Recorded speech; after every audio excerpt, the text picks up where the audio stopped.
নমস্কার বন্ধুরা, আজকের গল্পের নাম আলোর পথে। আজ দুপুরে অঙ্কিতাকে পাত্রের বাড়ির লোকজন দেখতে গিয়েছিল, আর তার একদিন পরে পাত্রের বাড়ি থেকে ফোন চলে এলো। মমতা দেবী বললেন, কি হলো গো, কার ফোন ছিল?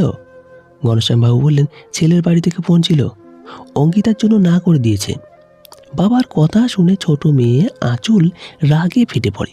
আঁচল বললে, এতে নতুন কি আছে বাবা, এ তো রোজগার ব্যাপার।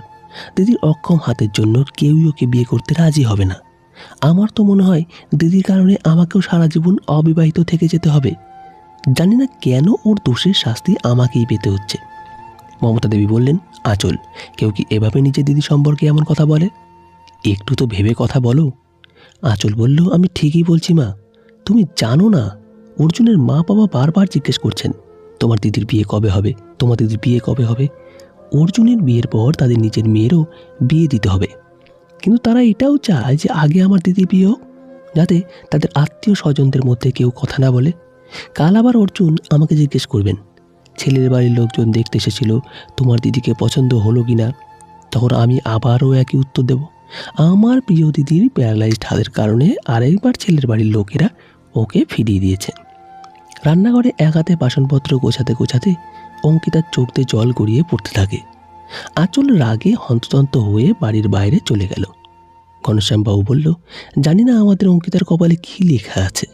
এই নিস্তেজ অসার হাতের জন্য মেয়েটাকে কত দুঃখই না সহ্য করতে হচ্ছে। মমতা দেবী বলল, কি জানি, আঁচলের কি যে হয় মাঝে মধ্যেই, ওর মনের ভেতরে এত রাগ জমে আছে যে কখনো কখনো আমারই ভয় লাগে। রাগের মাথায় অঙ্কিতাকে আরও বেশি কিছু না শুনিয়ে দেয়, কিন্তু আঁচলের মাথায় তো অন্য কিছুই চলছিল। আঁচল অর্জুনের পরিবারের সঙ্গে কথা বলে তারপর বাড়ি ফিরে নিজের সিদ্ধান্ত শুনিয়ে দিল বাবা মাকে। আঁচল বলল, মা বাবা, আমার অর্জুনের মা বাবার সঙ্গে কথা হয়ে গেছে, ওনারা বিয়ের জন্য রাজি হয়েছে। তোমরা শুধু দিদিকে বলো কিছুদিনের জন্য যেন এখান থেকে চলে যায়, তারপর আমার বিয়ে হয়ে গেলে ও আবার ফিরে আসতে পারে। কিন্তু আমার বিয়ে না হওয়া পর্যন্ত দিদি এখানে থাকবে না। আমি একটা অজুহাত দিয়ে দেবো যে দিদি নিজের জরুরি কাজে কয়েক মাসের জন্য বাইরে গেছে। মমতা দেবী বললেন, কী সব কথা বলছিস আঁচল? অঙ্কিতা তোর বড় বোন, আর তুই তো নিজের দিদিকে নিজের বিয়েতে থাকতে নিষেধ করছিস। আরে এই বাড়িটা তো অঙ্কিতারও, ও এই বাড়ি ছেড়ে কোথায় যাবে? ঘনশ্যামবাবু বললেন, তুমি ঠিকই বলেছ মমতা, আমাদের কাছে আমাদের দুই মেয়ে সমান। ছোট মেয়ে যদি বিয়ে করতে রাজি হয়, তাই বলে কি আমরা আমাদের বড় মেয়েকে বাড়ি থেকে বের করে দেব? কখনো না, আমি এটা কখনো করতে পারবো না। অঙ্কিতা বলল, মা বাবা, হয়তো আঁচল ঠিকই বলেছে, আর তাছাড়া কয়েকদিনেরই তো ব্যাপার। আমার এখান থেকে কিছুদিনের জন্য চলে যাওয়ায় যদি আঁচলের বিয়েটা ঠিকঠাক হয়ে যায়, তাহলে এতে কোনো খারাপ কিছু তো নেই। আমি কিছুদিন পর আবার ফিরে আসব। আঁচল আমার ছোট বোন, আর আমার বোনের সুখের জন্য আমি সব কিছুই করতে পারি। অঙ্কিতা খুবই সাদাসিধে শান্ত স্বভাবের মেয়ে ছিল। সবার মঙ্গলের কথা ভেবে ও কিছুদিনের জন্য চলে যাওয়াতেই ভালো মনে করল। তারপর বাবা মাকে বুঝিয়ে অঙ্কিতা কিছুদিনের জন্য নিজের বাড়ি ও পরিবার থেকে দূরে চলে যায়, ওরই বান্ধবী কাঞ্চনের বাড়িতে। অঙ্কিতার মা বাবা নিয়মিত ফোনে ওর সঙ্গে কথা বলতেন, আর অঙ্কিতা তাদের আশ্বস্ত করত যে ও খুব ভালো আছে। একদিন অঙ্কিতা আর কাঞ্চন মেট্রোতে করে যাচ্ছিল। ওরা দেখলো মেট্রোর ভেতরে কয়েকজন ছেলে মেয়ে দল বেঁধে একদম নতুন স্টাইলে রকিং মিউজিকের সঙ্গে গিটার বাজাচ্ছে, ভজন গাইছে। তাদের সঙ্গে মেট্রোতে থাকা অন্য যাত্রীরাও গুনগুন করে গাইছে আর নাচছে। অঙ্কিতা, এরা বেশ সুন্দর ইউনিক স্টাইলে ভজন গাইছে। কাঞ্চন বলল, তুই জানিস না আজকাল এই ধরনের ভক্তিমূলক সঙ্গীত খুব জনপ্রিয়। বিশেষ করে আজকের যুব সমাজের মধ্যে এই ধরনের ভক্তিমূলক সঙ্গীত ভজন ক্লাবিং নামে পরিচিত। একটু পরে ভজন ক্লাবিং গ্রুপের সদস্যরা নিজেদের মধ্যে কথা বলতে থাকে। তাদের মধ্য থেকে একটা ছেলে বলল, আরে ভাই, আজ আমার গলার খুব খারাপ অবস্থা, একেবারে বসে গেছে।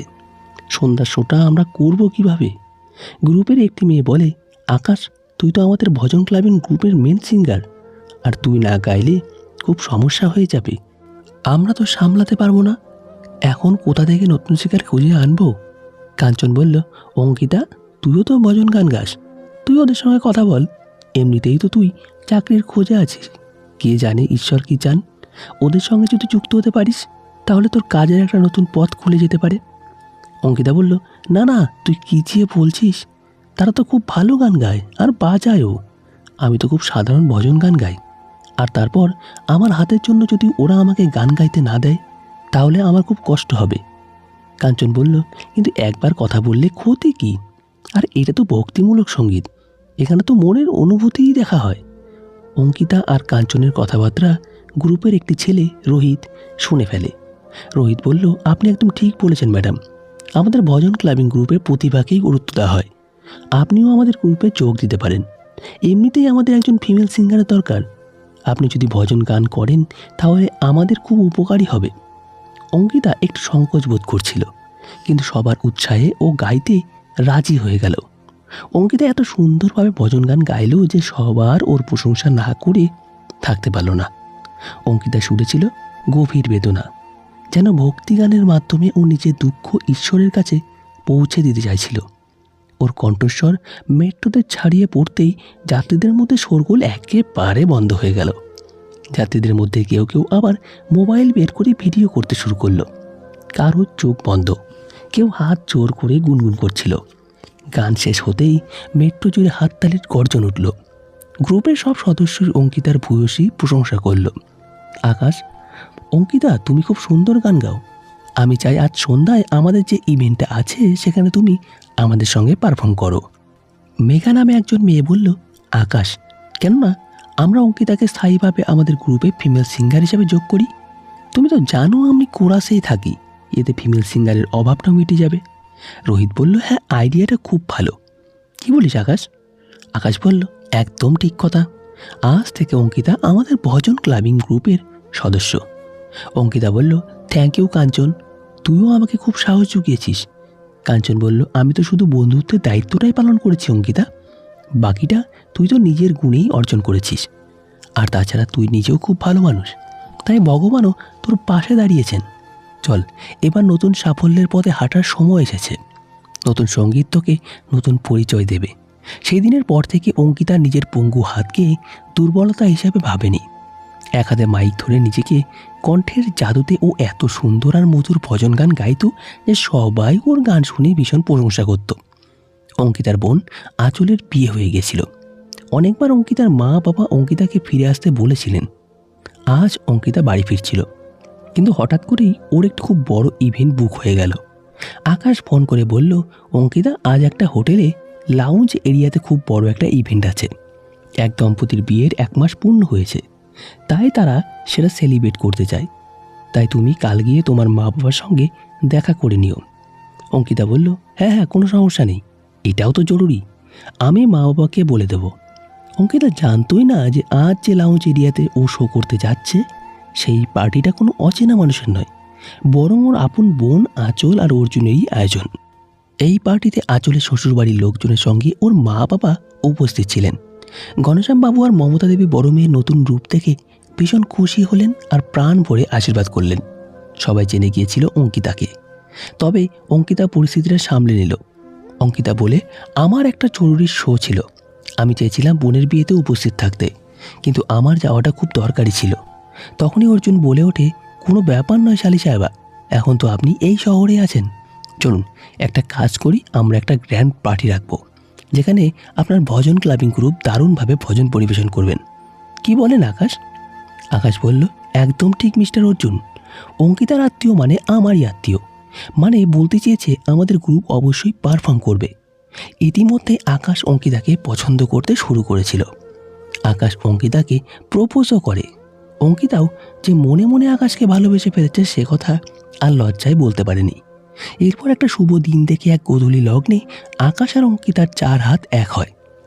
আঁচলও নিজের ভুল বুঝতে পেরেছিল। আঁচলের দিদি অঙ্কিতার কাছে ক্ষমা চায় ওর দুর্ব্যবহারের জন্য। এখন অঙ্কিতার সামনে জীবনের এক নতুন পথ খুলে গিয়েছে, যেখানে অঙ্কিতাকে আর পিছনে ফিরে তাকাতে হয়নি। তো বন্ধুরা, আজকের গল্পের সমাপ্তি এখানেই। গল্পে অঙ্কিতার জীবনে যে পরিবর্তন এসেছিল সেটার জন্য আপনি কি খুশি হয়েছেন? যদি খুশি হয়ে থাকেন তাহলে অবশ্যই কমেন্টে আপনার মতামত জানাবেন। ভালো থাকবেন, সুস্থ থাকবেন, দেখা হবে পরবর্তী ভিডিওতে। ততক্ষণের জন্য ধন্যবাদ।